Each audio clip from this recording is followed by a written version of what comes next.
Dear Mooji, my father was self-realized. He pointed directly for me. He died before I could understand or become his message. Years after his passing, I began to look for his light. He is speaking to me again through you.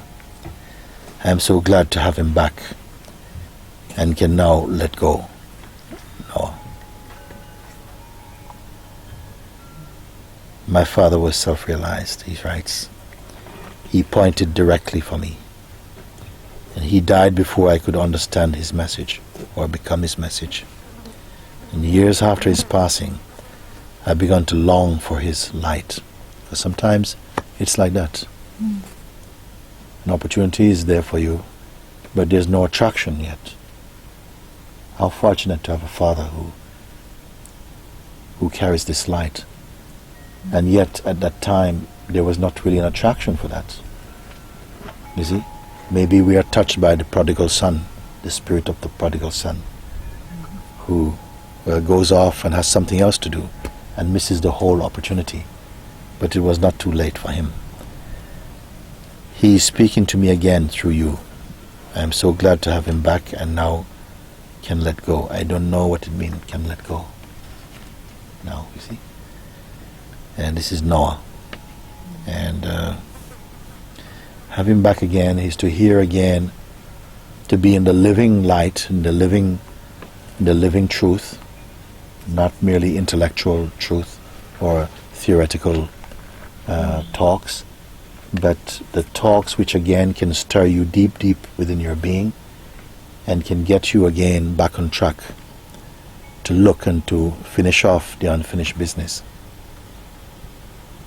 Sometimes we have a sense that we have just come here to enjoy or to see if we can succeed on the earth through human standards. And for a time it will play like that. And through even this lowly concept, the consciousness is somehow maturing even through every stage in human growth, is somehow a maturing of consciousness. But when there's a conscious recognition of what we are, then everything is speeded up. And quickly you come to see that you're not merely flesh and blood, not merely your thought, but something much, much beyond that.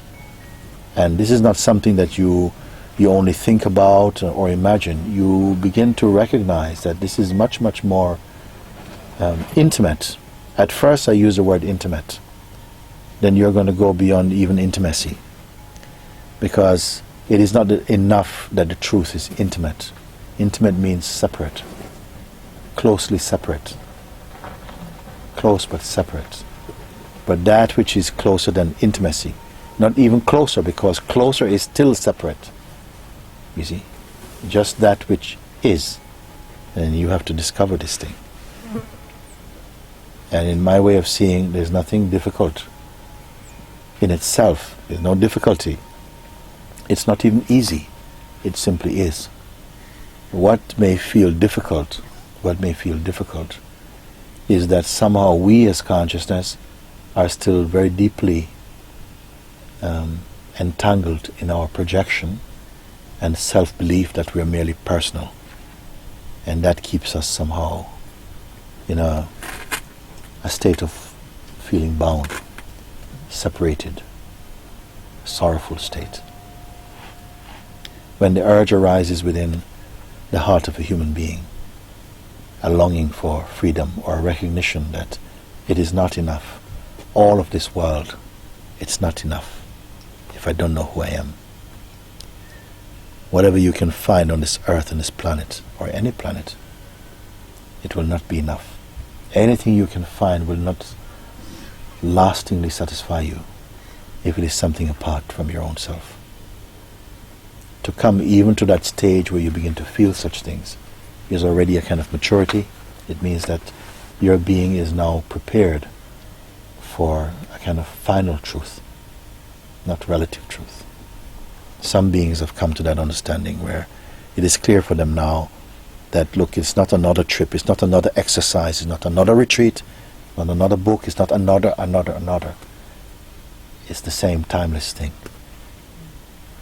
whatever is going to be another, it will also be passing.